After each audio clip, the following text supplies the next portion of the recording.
Este Evangelho de hoje me fez lembrar do tempo que eu estudava teologia no seminário maior, em Petrópolis, Rio de Janeiro, e nós tínhamos um professor de Bíblia especializado no Evangelho de Mateus, que sempre falou para nós que é o Evangelho mais difícil de ser pregado pela igreja. Porque no Evangelho de hoje nós encontramos várias situações que o nosso povo vive, que muitos de nós vivemos e muitos de vocês vivem.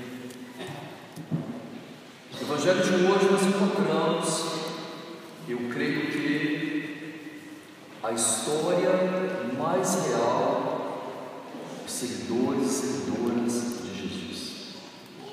Por que eu digo isso?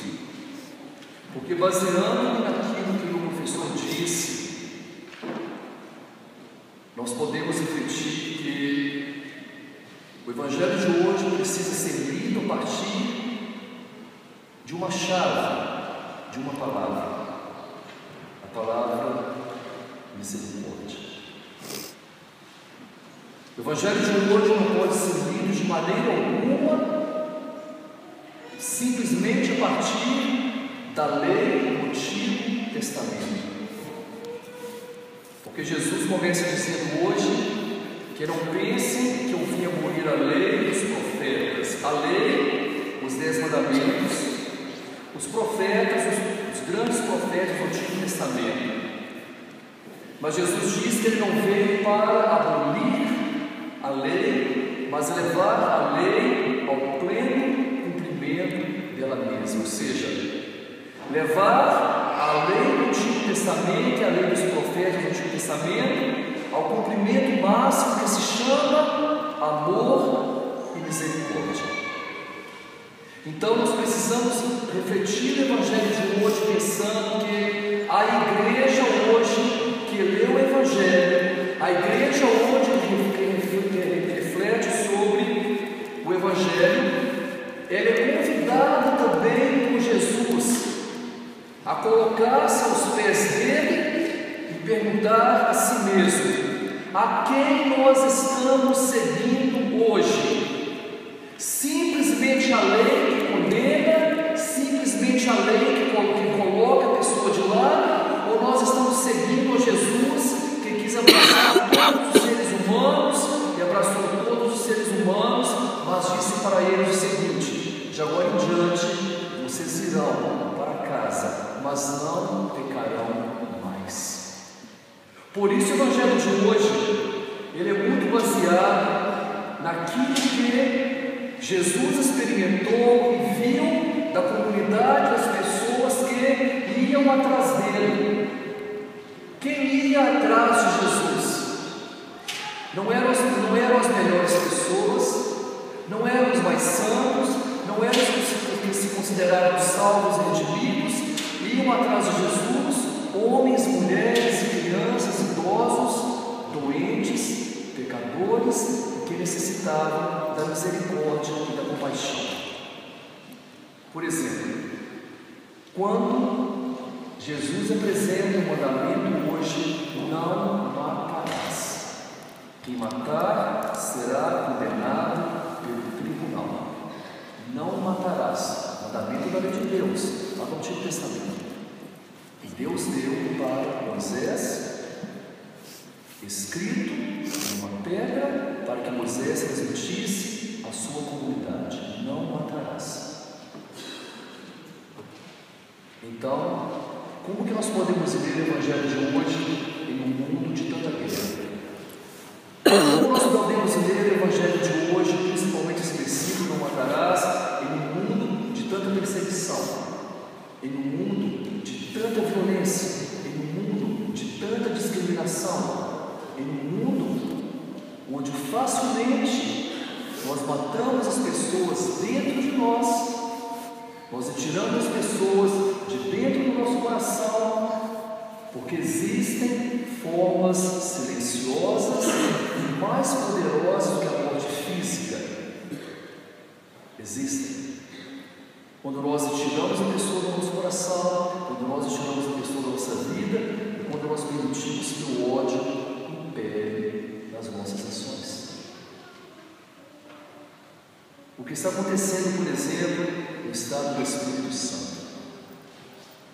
O que está acontecendo lá é justamente momentos de ira em que o ser humano perde a dignidade, o respeito, a compaixão e a misericórdia e passa a olhar o outro como sendo uma pessoa que está ali simplesmente para concorrer com ele. Nós nunca presenciamos tanto no nosso mundo pessoas que semeiam tanto ódio. Tanto ódio. Ódio pelo imigrante, ódio pela pessoa indocumentada, ódio pelas situações que muitas pessoas não têm acesso. Tudo isso são formas diferentes de matar o ser humano e que a Sagrada Escritura condena. Outro ponto do Evangelho de hoje: se você estiver levando a sua oferta para o altar, e se você lembrar que você tem alguma ira contra alguém, deixa ali a sua oferta e vai reconciliar-te primeiramente com aquela pessoa. Sabe por quê? Porque esse caminho que é feito, que vocês fazem em cada domingo, em cada igreja, de sair do lugar de vocês e colocarem a oferta no altar, é um gesto sagrado. E para este caminhar, nós precisamos estar com as mãos limpas e coração tranquilo e sereno. Não se pode fazer a oferenda mais bonita que a oferenda de nós mesmos, quando dentro de nós existem tantas situações que nos afastam cada vez mais uns dos outros. O terceiro elemento do Evangelho de hoje: adultério. Se um homem olhar para uma mulher com desejo de possuí-la, já está cometendo em seu coração o adultério. Mas isso não é somente questão do homem em relação para a mulher, é da mulher em relação para o homem. Mas Jesus sabe que isso não é tão simples assim. Jesus sabe que o ser humano, na afetividade, na sexualidade, ele é movido por desejos, muitas vezes incontroláveis.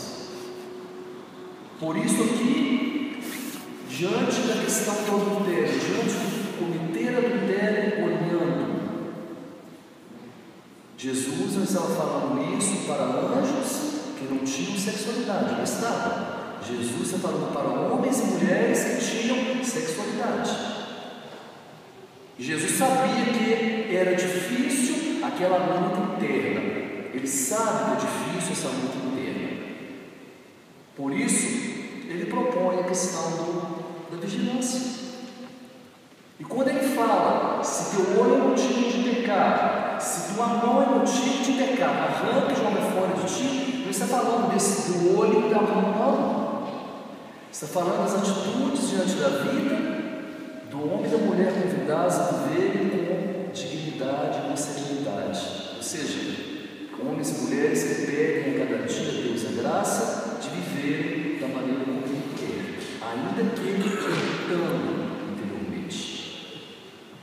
O quarto ponto do Evangelho de hoje é a questão do divórcio. Qual família que não carrega essa história?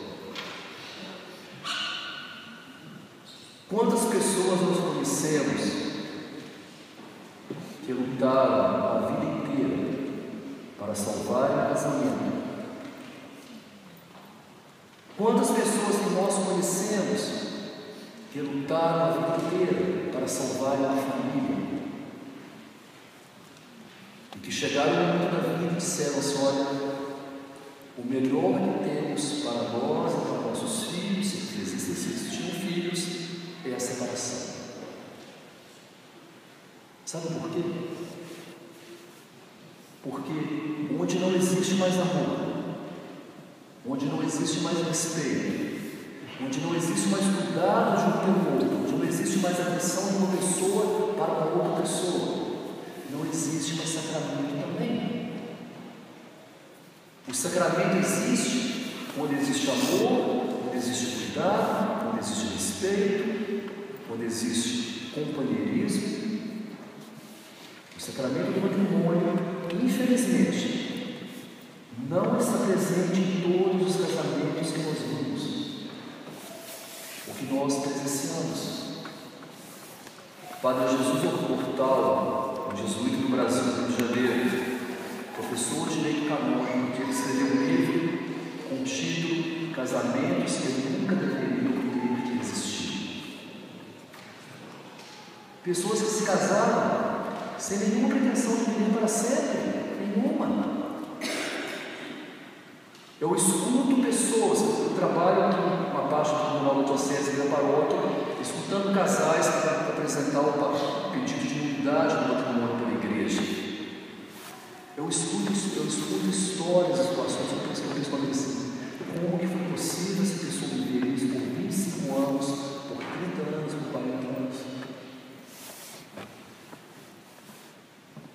Quantas pessoas hoje lutando na igreja para que o primeiro casamento seja anulado, declarado nulo pela igreja? Eu conheço várias pessoas que viveram assim. Então a questão do divórcio que Jesus apresenta aqui, baseada na lei do Antigo Testamento, é uma questão extremamente delicada. Por isso que a igreja, no ano de 2015, com o Papa Francisco, ela se reuniu em um sínodo para tratar dessa questão de casais que vivem uma segunda união.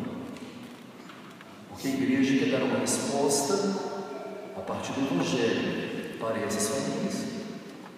E que hoje constitui grande parte da nossa igreja. Você não pode pensar que todo mundo deveria viver o que você vive e age certinho. Você não pode pensar assim.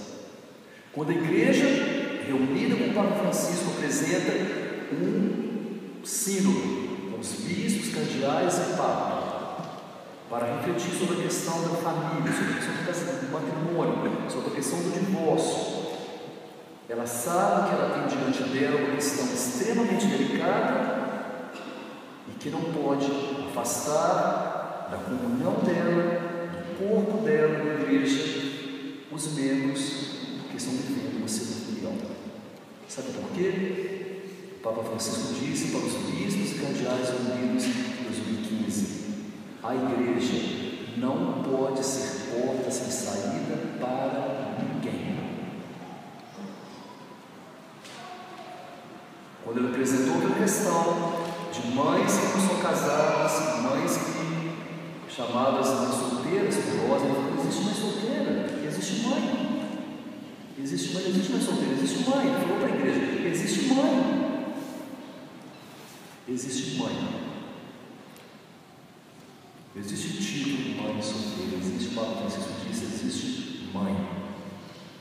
Ou seja, ele apresenta para nós, a partir da autoridade do Evangelho, a partir da autoridade do direito canônico, a partir da autoridade do magistério da igreja, aquilo que deve ser falado. Por isso, em vez de julgar as pessoas que vivem sem união, você não pode, você pode, você não pode, você pode, vamos rezar para que a igreja reunida em torno dos pastores que amamos possa fazer uma experiência bonita, de misericórdia, e possa apresentar para cada ser humano a lei máxima do Evangelho, que é a lei do amor. O Evangelho de hoje, nós não temos simplesmente uma disputa entre a lei do Antigo Testamento e a lei do Novo Testamento apresentada por Jesus. Nós temos uma proposta nova de vida para homens e mulheres, concretos que têm grandes alegrias e grandes dores também.